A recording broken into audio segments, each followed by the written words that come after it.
Salam alaikum wa rahmatullahi ta'ala wa barakatuh.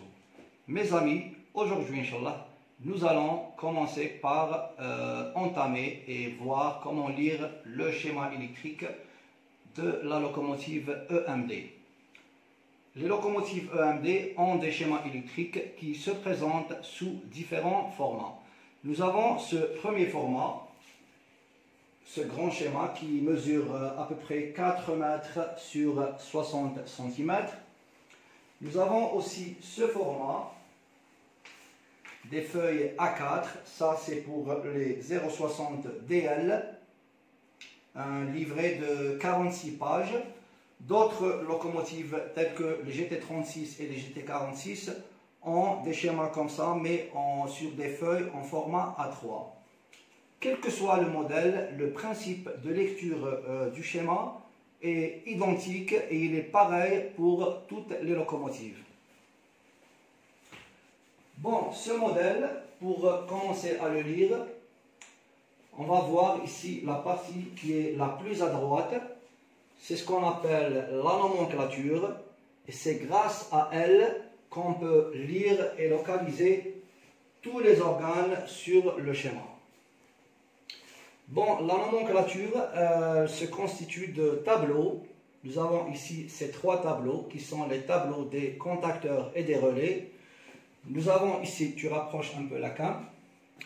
Nous avons ici ce tableau qui contient les 4 composants: condensateur CA, diode CR, résistance RE et rhéostat RH. Après, prochainement, nous allons voir comment lire ces tableaux. Et nous avons aussi ce tableau-là qui contient les autres équipements tels que alternateurs, batteries, enfin tous les équipements autres que contacteurs et relais. Et nous avons là ces petits tableaux qui contiennent, comme ce tableau-là, il contient les interrupteurs d'accélération, les THS, leur nom avec leur localisation sur le schéma. Nous avons ici l'interrupteur du frein rhéostatique, nous avons ici les interrupteurs de l'inverseur, nous avons ici l'interrupteur de lancement, nous avons ici l'interrupteur d'isolement, les solénoïdes d'accélération, ce tableau qui contient les modules, tous les modules avec leur localisation sur le schéma, interrupteur de vérification, interrupteur de chauffage cabine, et là on a la locomotive qui est dessinée.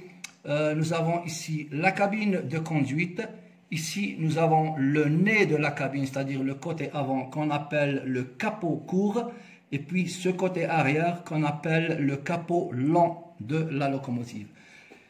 Et on voit là que la locomotive, elle est partagée en zones.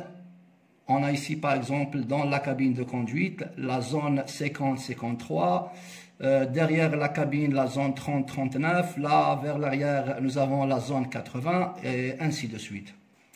Et là nous avons ce tableau qui nous dit que le schéma est repéré par des lignes. Nous avons les lignes 100, les lignes 200, les lignes 300, les lignes 500, les lignes 600 et les lignes 800.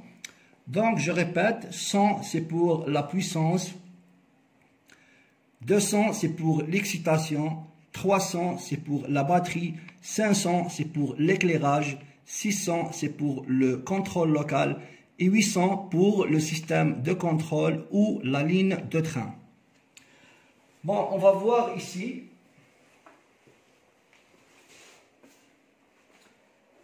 Cette partie qui est la plus à gauche, c'est le circuit de puissance et on voit qu'elle est repérée ici par les lignes 100, 110, 112, 114 et ainsi de suite pour localiser le circuit de puissance. Là, nous avons les lignes 200.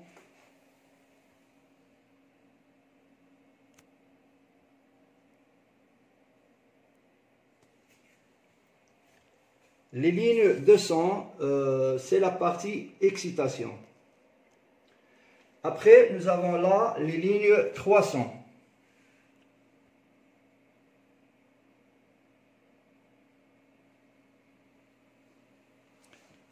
Donc, toute cette partie-là, qui est les 300, c'est la partie batterie et génératrice auxiliaire et circuit de charge batterie.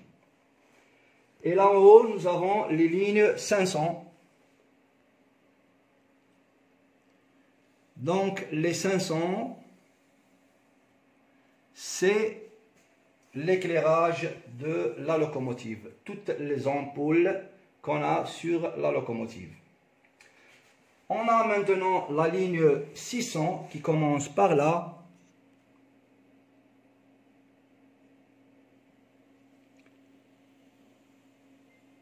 Donc la ligne 600, c'est la partie contrôle local ou contrôle individuel. Et nous avons enfin cette partie-là qui est la ligne des 800. C'est la partie, cette partie, c'est la partie du système de contrôle ou de la ligne de train.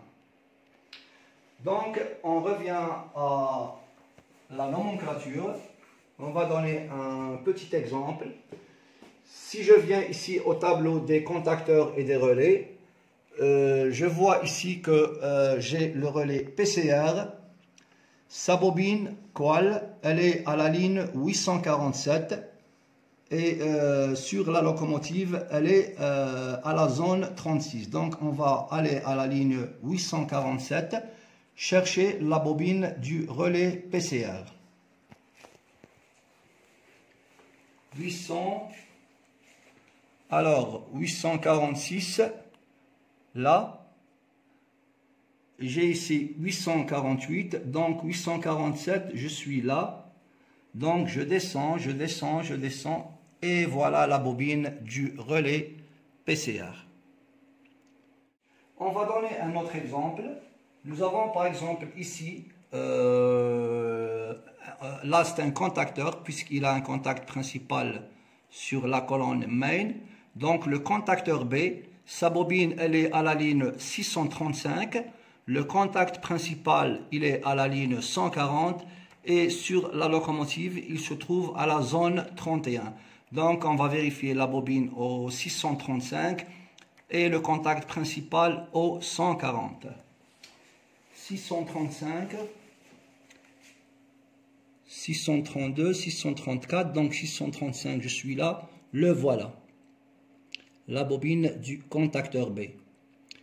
Et le contact principal, il est à la ligne des 100 sur le circuit de puissance. 140, je vais chercher le contact principal, le voilà. Donc les lignes ils servent à localiser tout ce qu'il y a sur le schéma électrique. Bon, je récapitule. Donc, là, c'est le circuit de puissance. Là, c'est le circuit d'excitation. Les 300, c'est la batterie et la GA. Les 500, c'est l'éclairage. Les 600, c'est le contrôle local. Et les 800, c'est le contrôle ou la ligne de train.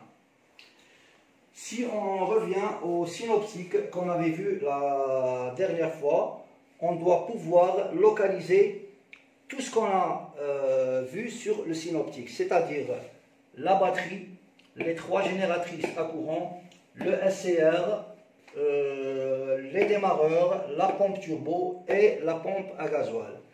Et puis les 3 phases aussi qui vont alimenter les 3 ventilateurs et le moteur à inertie. Donc, je peux localiser ces organes depuis la nomenclature, mais comme moi, le schéma est dans ma tête, je peux les localiser sans la nomenclature. Donc, à la partie la plus à gauche, là, c'est le circuit de puissance. Nous avons l'alternateur principal et les moteurs de traction. MT1, MT2, le MT3, MT4, MT5 et MT6. Tu tires. L'alternateur auxiliaire, il est là. On voit que ici, à travers le SCR, c'est pour exciter l'inducteur de l'alternateur principal. Et on voit ici que les trois phases de l'alternateur auxiliaire, ils vont aussi alimenter les trois ventilateurs de refroidissement ainsi que le moteur à inertie. La génératrice auxiliaire, elle est là. Elle est en parallèle avec la batterie. On voit qu'aux bornes de la génératrice auxiliaire, il est branché l'inducteur de l'alternateur auxiliaire. C'est pour son excitation. Bon, je reviens ici. La batterie. Les démarreurs de lancement. Ici, j'ai la pompe turbo. Là, j'ai les phares de la locomotive. Là, les moteurs qui actionnent les inverseurs et les mécanismes du frein rhéostatique. Ici, j'ai la pompe à gasoil.